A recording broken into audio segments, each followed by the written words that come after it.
Que você tá precisando se render aí?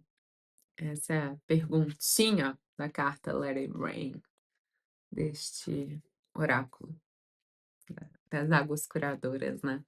Antes disso, eu quero agradecer, hoje chegamos aos 900 inscritos e eu sou muito grata a cada um de vocês pela energia, pela companhia, por estarmos juntos nesse propósito de curar a nossa mente.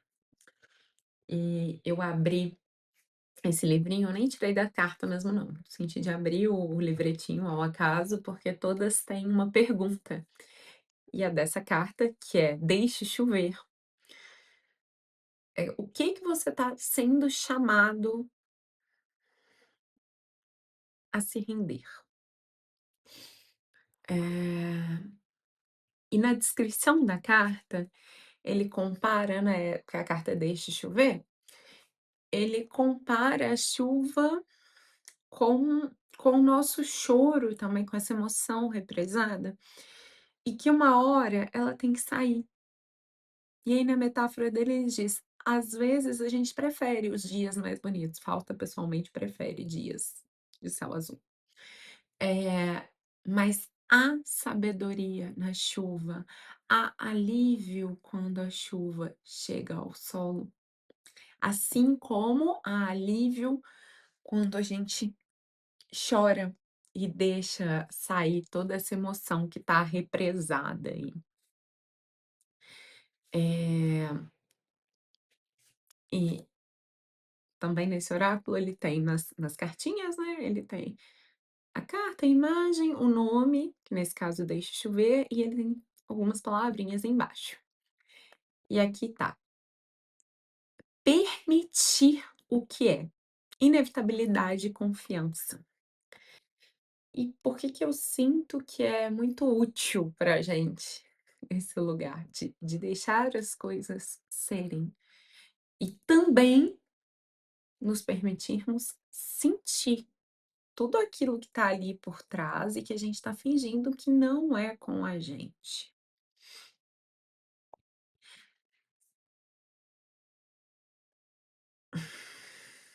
Nossa, tá bom, Jesus, vamos lá. O que tem que acontecer é inevitável.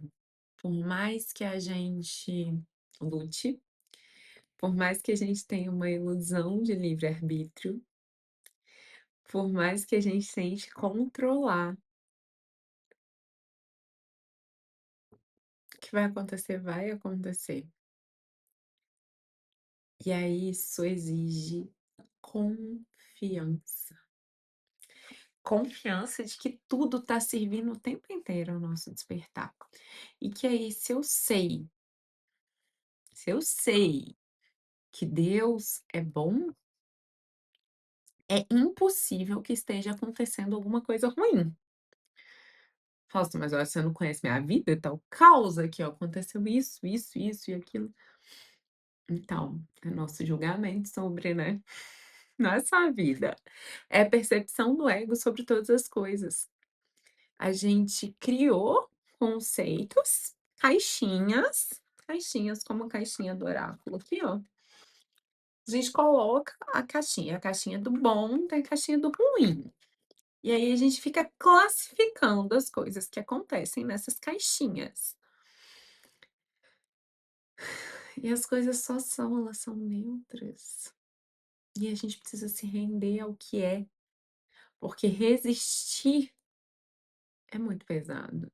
Eu tô particularmente nesse momento da minha vida, sabe, eu tô vendo as resistências da mente, mas tá ficando cada dia mais pesado, tá ficando cada dia mais difícil.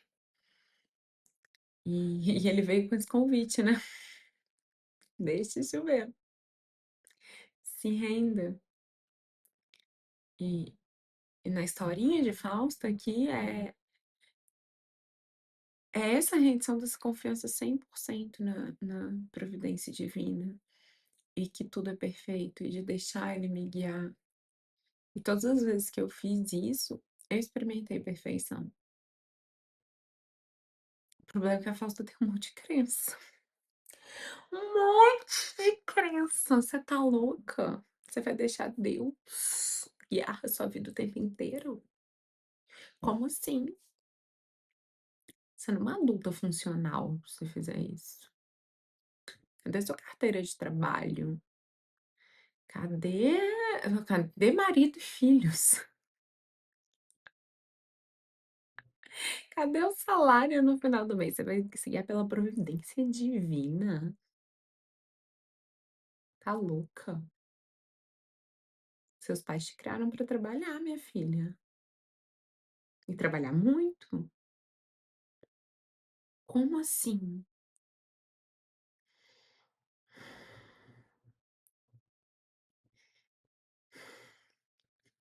Obrigada, Jesus. E olhando com o Espírito Santo, assim, se você olhar minha agenda de trabalho hoje em dia é quase nula, parece, né. Mas olhando com o Espírito Santo, eu tô trabalhando o tempo inteiro, porque a minha única função é o perdão. Então todas as vezes que eu tô presente, eu tô trabalhando, eu tô cumprindo minha função de olhar para o que tá na mente. E muitas vezes com os meus especiais é difícil sustentar essa presença, sabe? A agradadora compulsiva ou a Fausta que quer, manter a personalidade de Fausta. Fausta é assim, Fausta é assado. Ela não deixa espaço para eu sentir o que está sendo pedido ali naquele momento,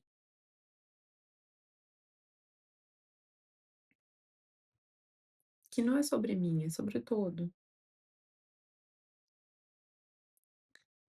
sabe? Hoje eu senti de tomar um café, para usar minhas expressões, com Jesus, um lugar aqui perto, e eu fui. E aí, de vez em quando eu vou para esses lugares, eu fico assim: "Jesus, o que eu tô fazendo aqui?" Porque eu sentei, eu não estava conseguindo quase escrever, tipo, o que eu tinha ido fazer, eu não estava conseguindo fazer, parecia.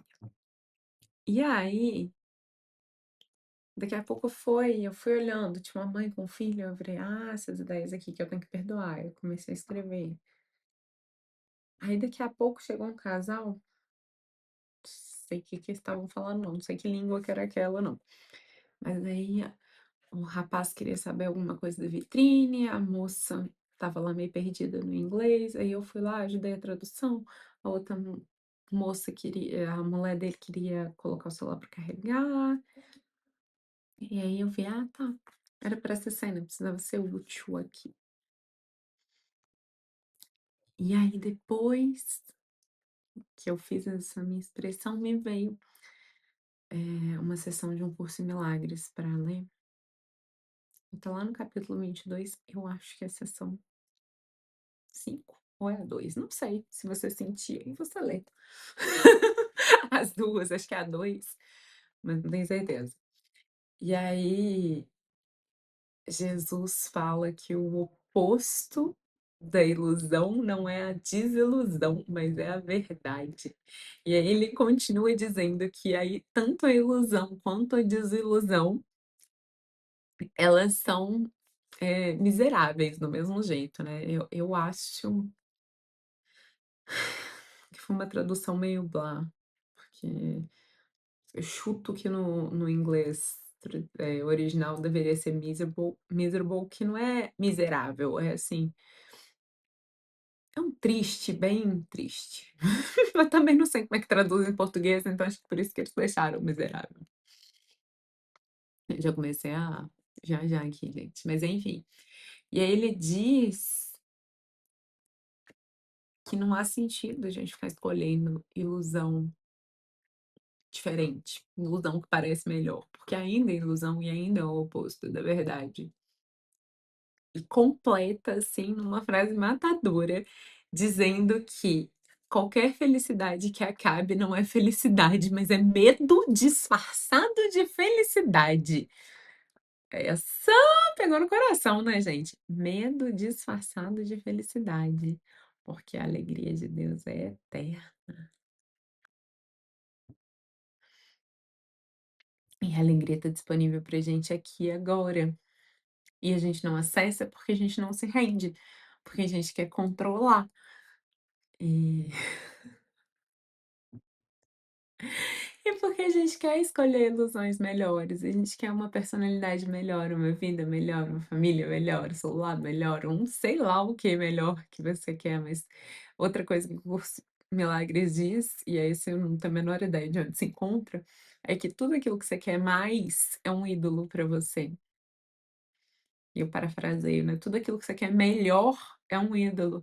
Então se eu quero um corpo melhor, o meu corpo é um ídolo para mim. Se eu quero um carro melhor, esse carro é um ídolo para mim. E não tem nada errado, tá, gente? Não tem nada errado em querer essas coisas.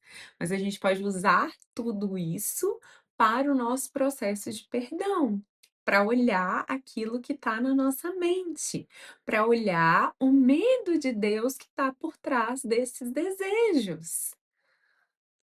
E aí chegou um lugar que não importa se você vai ter ou não vai ter. E tá tudo certo ter ou não ter, porque não é sobre isso. Não é sobre a realidade da ilusão, a ilusão não é real. É sobre a paz da minha mente, que eu preciso escolher acima de tudo. E que é, obrigada, Jesus, agora eu tô entendendo, que é a resposta da minha pergunta aqui. O que que você está sendo chamado a se render? Eu tô sendo chamada a escolher a paz de Deus acima de tudo.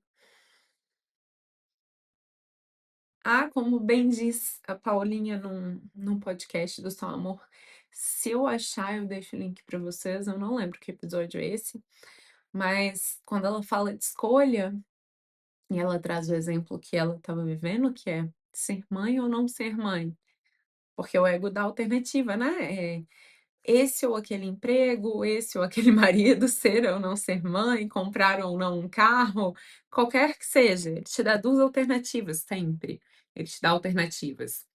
Na forma. E aí você vai virar para ele: "Ser ou não ser mãe? Eu quero a paz. Comprar ou vender o carro? Eu quero a paz. Trabalhar ou não? Eu quero a paz.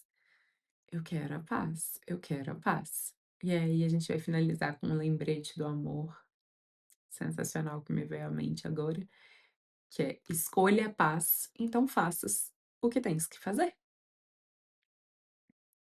Uma vez que a gente escolheu a paz, o que quer que a gente sinta de fazer é aquilo que precisa ser feito. E a gente escolheu a paz. Então, mesmo que dê errado na nossa percepção, tipo, mesmo que esteja chovendo, vamos voltar para nossa carta, né? Mesmo que esteja chovendo, tá tudo certo. Faz parte daquele caminho.